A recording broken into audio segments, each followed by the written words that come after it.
Sir నా పేరు కోకి రాజశేఖర్ రెడ్డి అండి. నేను అమ్మా నాన్న లేని వ్యక్తినండి. తల్లిదండ్రులు నేను 10th క్లాస్లో ఉన్నప్పుడే చనిపోయారు.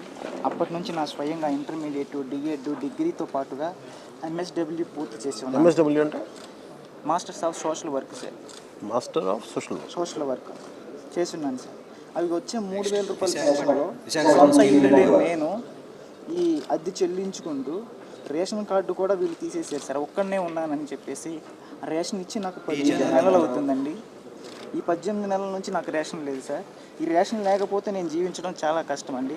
ఇలాంటి వాళ్ళు మన రాష్ట్రంలో చాలామంది ఉన్నారండి. ప్రకాశం జిల్లాలో చూసుకున్నా, తర్వాత కడప జిల్లాలో చూసుకున్నా సో మెనీ మెంబర్స్ నాకు ఫోన్ చేస్తూ ఉంటారండి. అన్న నా రేషన్ కార్డు నీకు ఇలాగే తీసేస్తారన్న, ఒక్కడనే ఉన్నాను. ఏదైనా గ్రూప్ ఉందా? వాట్సాప్ గ్రూప్ ఉందండి. ఇలా సో మెనీ మెంబర్స్ చెప్తూ ఉంటారండి.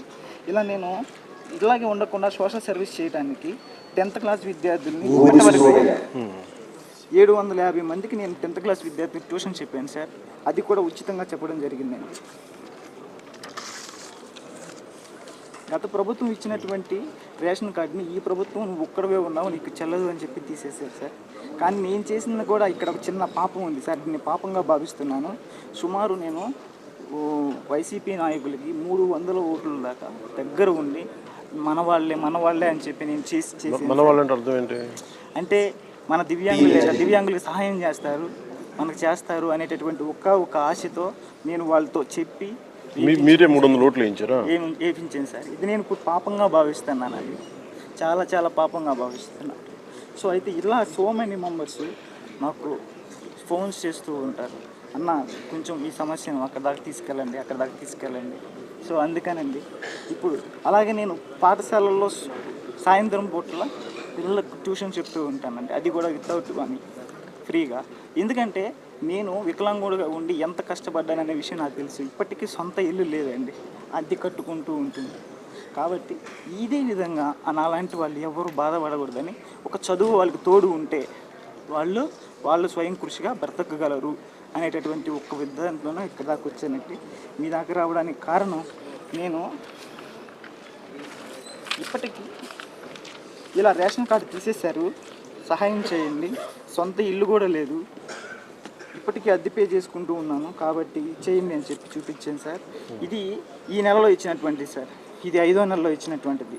దీనికి ఇప్పటికీ అక్నాలెడ్జ్మెంట్ కూడా ఇవ్వలేదండి ఈ గవర్నమెంట్. అక్నాలెడ్జ్మెంట్ కూడా ఇవ్వకుండా బాధలు పెడుతున్నారు. అదేమనంటే సిస్టమ్స్ పాడైపోయాయి. ఎంఆర్ఓ గారు వస్తారు, ఎంపీడీఓ గారికి రాశారండి. ఇతని పేరు రాధాకృష్ణ గారు, రెస్పాండ్ కూడా అవ్వలేదండి. రేషన్ కార్డు ఒక్కరే ఉన్నారు మీరు అని చెప్పి తీసేసారు. సింగిల్ మెంబర్ కార్డ్స్ ఉంటాయి సార్, తీసేసారు సార్. అందుకని సొంత ఇల్లు కూడా లేని పరిస్థితి అండి. నాకు ఇస్తున్నారా?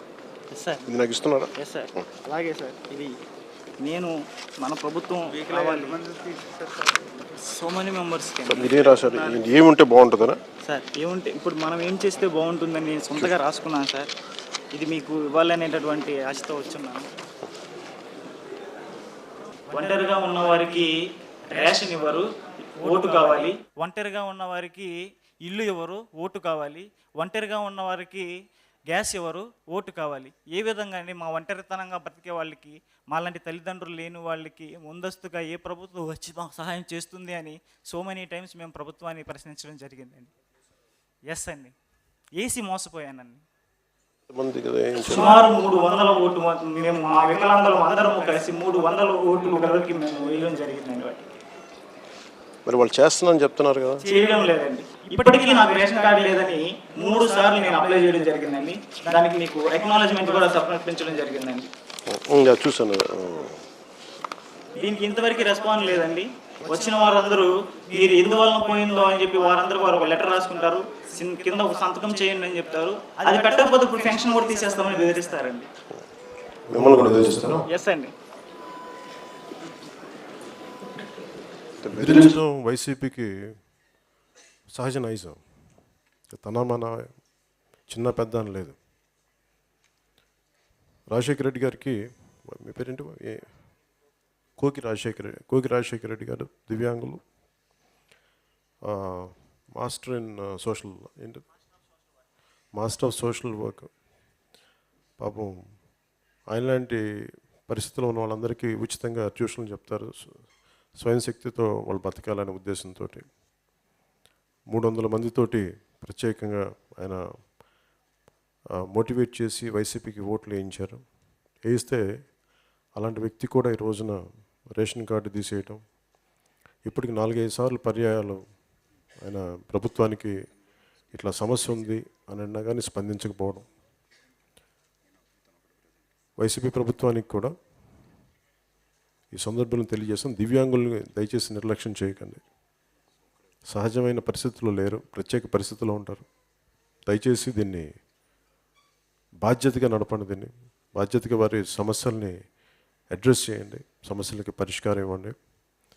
అలాగే నేను కోకి రాజశేఖర రెడ్డి గారికి కూడా మాటిస్తున్నాను, జనసేన విధానాల్లో, పాలసీ విధానాల్లో ఏం చేయాలి మీరు అనేది నాకు ఒక మొత్తం రాశారు. ఈరోజు నేను సభాముఖంగా మాటిస్తున్నాను మీకు. ముఖ్యంగా జనసేన దివ్యాంగులు పాలసీ చేస్తున్నప్పుడు మిమ్మల్ని ప్రత్యేకించి దాంట్లో మెంబర్గా నేను తీసుకుంటాను. దాంట్లో ఎందుకంటే సమస్య అంటే మీరు చెప్తే వచ్చేది వేరు, మేము ఆలోచించేదానికంటే ఇలా మాట్లాడకంటే కూడా మీరుండి మా తప్పొప్పులు ఏంటి, ఎలా ఉండాలి, మీరు చేస్తే దాన్ని మేము మనస్ఫూర్తిగా ముందుకు తీసుకెళ్తాం. Thank you.